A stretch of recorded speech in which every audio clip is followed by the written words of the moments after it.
Are you looking for ways to improve your mixdown, to make your songs sound more balanced, fatter, and just louder?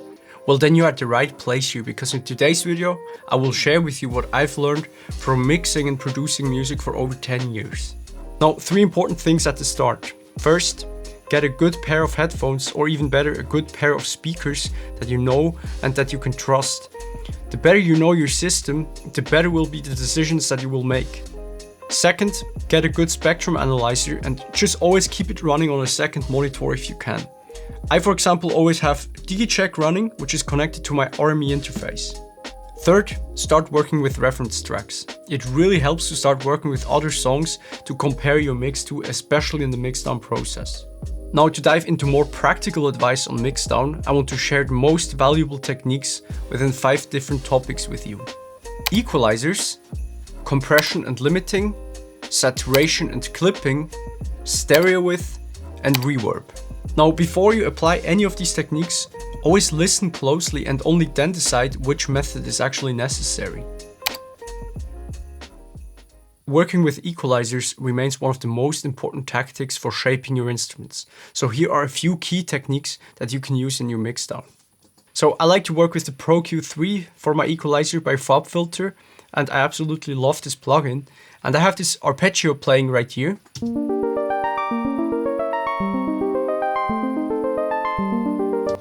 And the first thing that we can see is that there's quite a lot of frequencies playing around here. So the fundamental frequency of this instrument is around 200 to maybe 500 Hertz. It depends because it plays up and down. But down here we also see a lot of frequencies going on, right? And if we boost them, it's just some bass sounds that we don't really want, because they don't add to the sound of this instrument, or at least not the way I want to. So I'm just gonna cut them away with a low cut. And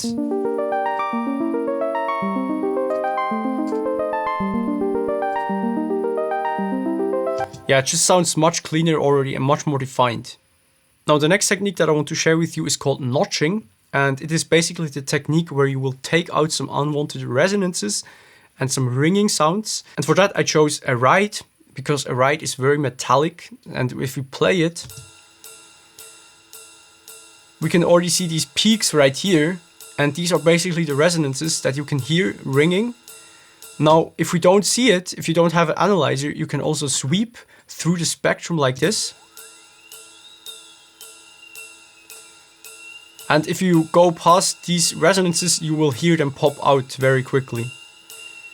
And we can just basically take them out a little bit by maybe -5 or -6 dBs. Let's also do the same for this one down here. And if we compare it now without the EQ and with the EQ, these ringing sounds are now gone, and this makes the sound much more cleaner and much more pleasant. And for some instruments, this is really helpful if you have some metallic sounds and some sharp sounds that you don't want. Like with everything in mixing, just do it carefully and don't overdo it, and don't make 20 bands that all cut, because in the end you will be left with nothing if you cut everything. But yeah, you know what I mean. Now, I've also prepared this pad sound right here, and let's just listen to the pad and to the ARP together.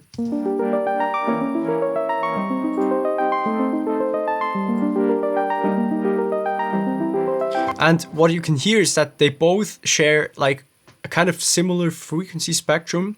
So they both have quite a lot of energy in the area between 200 to 500 Hertz.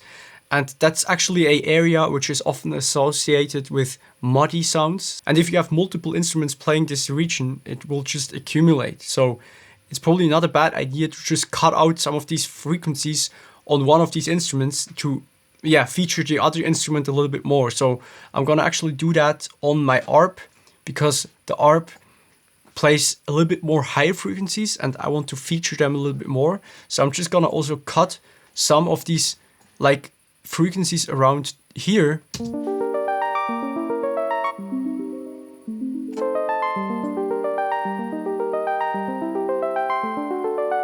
And if we play it now again together with the pad, it sounds like that. And I'm just gonna take out also this to hear the difference.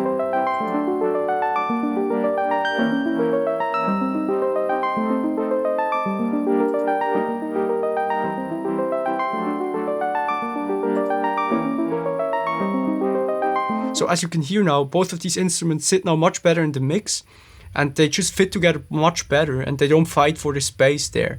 Now, if we go back to our pad for a second, our pad is quite wide, right? Because there's a stereo imager plug in there, there's a delay with ping pong delay and even reverb. So it's quite a wide sound already by itself. And if we want to enhance that even more, we can actually do something which is called mid-side EQing. So let's just add a band right here. And instead of just boosting it right now, we can actually change here the mode to mid or side. And I'm gonna choose side mode. So now only the frequencies on the sides are being affected. So only sounds that are on the far left and right and not in the middle. And if I boost now these frequencies there, this will just cause the sound to get even wider.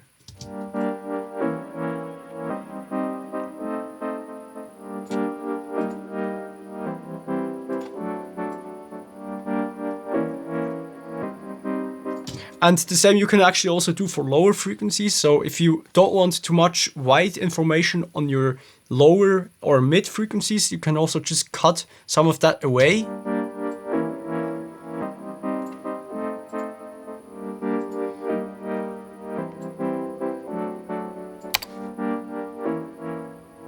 Compressors and limiters are used to control the dynamics of the sound. But before we actually use a compressor, let's go one step back.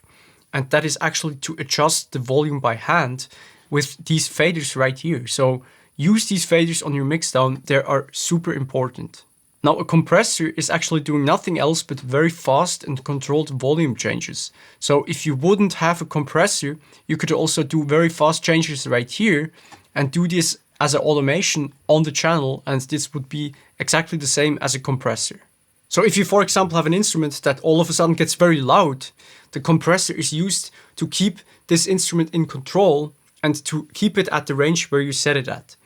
If you want to learn more about compressors, I already made a full video about them, so just click this link right here. A limiter is basically like a compressor but on steroids. So it's a compressor with a ratio of infinity and it just doesn't let anything through it. So it's a really good device that lets you control dynamics in an extreme way. And you can use it on individual tracks, but you can actually also use it on your master channel to check how your mix looks like. So don't put the limiter on the master channel the whole time, but only a few times during the mixdown process to check how it looks like. So let's just do it right now. We can now increase the volume of the master until it starts to limit.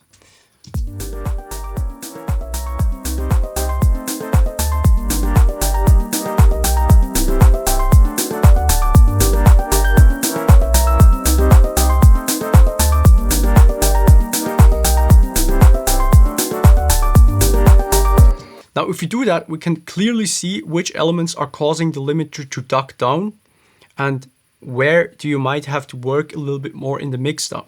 So, for example, if I increase the volume of the bass by a lot, we can clearly see now that the bass is way too loud because it's really like pushing into the limiter way too much. As I said, always take off the limiter again after you checked it and don't mix too much into a limiter.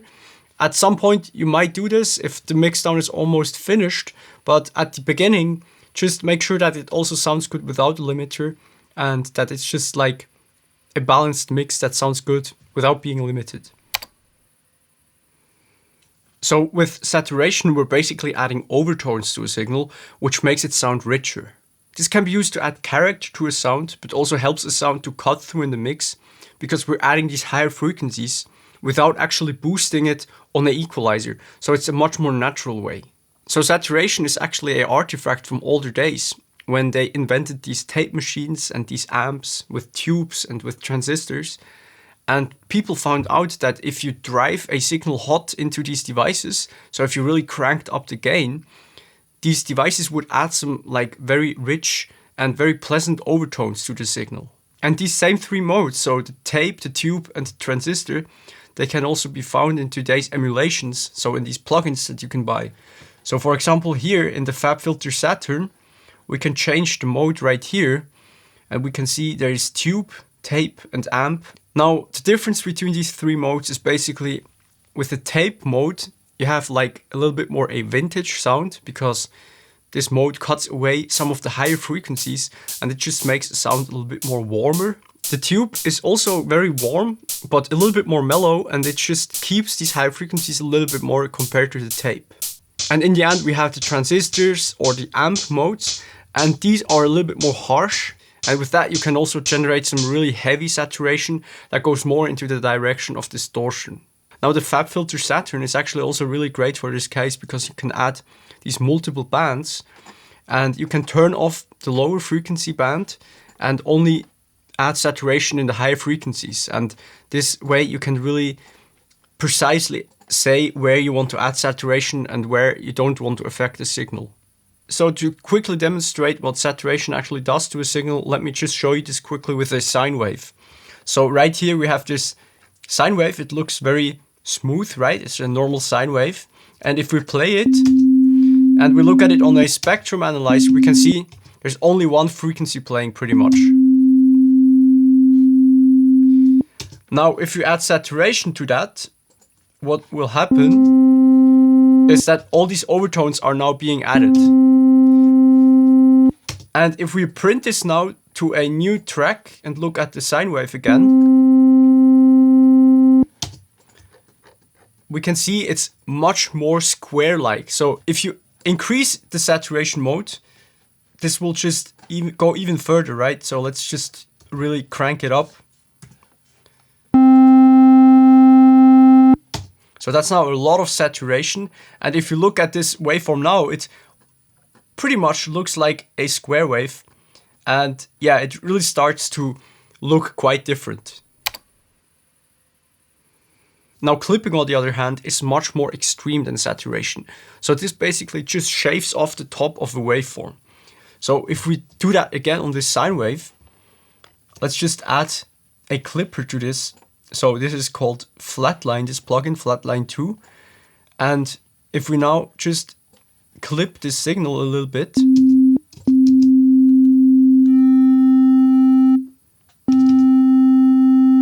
we can hear it sounds really heavy. It sounds really like distortion, right? And if we just quickly record that again on a new channel, and if we look at the waveform now, we can see it's really just straight edges. So the waveform wants to go up and then it's just cut off at the top. Now you might wonder, what the hell is that? That just shaves off the top of a waveform that looks terrible and sounds terrible. Well, you can actually use that on some elements in your song, and it's really like a magic tool, because if you use that on a hi-hat, let's just put it on a hi-hat. So if we look at this hi-hat here, if we play it, and let's just switch the view. So here you can see the peak value of this hi-hat right now. So it is peaking now at minus 18.8 dBs, right?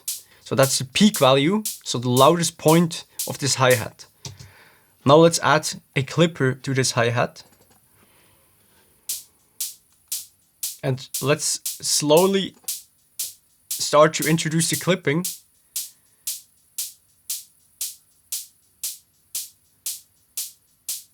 So now you can hear there are some deeper tones that are being added, but it still sounds like a hi-hat and it doesn't sound bad, right?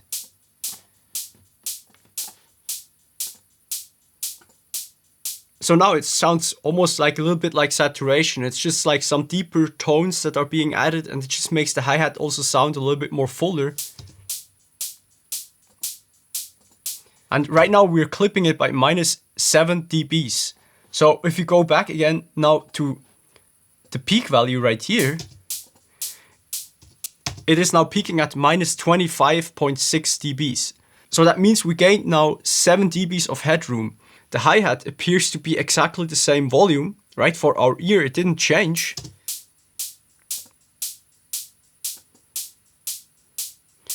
But on here, the value looks like it is 7 dBs quieter. And this is extremely helpful because now you can really boost your drums without causing any distortion in the limiter. Now on many great mixes, what you can hear is very wide sounds, so things that are very far out in the stereo spectrum. But that actually only works if you also have things that are very narrow. So like that, you will create a lot of contrast between narrow sounds and wide sounds, and this will make narrow sounds even sound narrower and wide sounds sound wider. Now, how do you actually make something wider? In a DAW, you basically have the option to pan something to the left and to the right. You can either work with a stereo widener plugin. So I'm using quite a lot this plugin right here, the Ozone Imager. And it is a free plugin. And on here, it's really simple. So if we have this hat right here, we can activate the stereoize button right here and then just add some more stereo width. And you can hear the sound is now much farther out compared to when it's only mono. Another option is to work with chorus. Now, I think on a hi-hat this doesn't sound that good because it sounds kind of phasey. But if you have melodic elements, a chorus can really introduce quite wide sounds. And the third method is actually to simply use reverb to make something wide. And this already brings me to my last topic. Reverbs and delays are fantastic tools to make something a little bit less dry and to make something come to life a little bit. So how I like to work with reverb is often with return channels, and the reason for that is because if you have a reverb on the return channel, you can have one single reverb where you can send multiple channels into. So for example, I always have a drum room. So that's just a reverb which is only for the drums, for the higher parts of the drums. And you can see here on all my channels, I send these into the reverb a little bit. And if we just listen to the drums, to the top of the drums,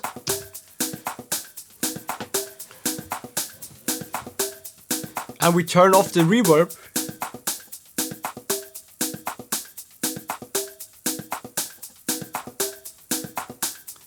so you can clearly hear this reverb adds a lot of this room sound. So it sounds like this drum was recorded in the same room. And this can help to add some more coherence to your sound and also to help it to glue together a little bit. Now, a lot of reverb and delay techniques I would much rather put into the sound design bucket. But I already made a full video about reverbs. So if you want to actually watch that, it's the video right here. Alright, so this was already the last video of my Music Producer Essentials course. Now I just want to take this moment to just thank you so much for watching. I think if you sticked around until here and you're still watching this video, you're amazing. Thank you so much. And I just wish you all the best in the world with your music. And yeah, you can do it. Peace.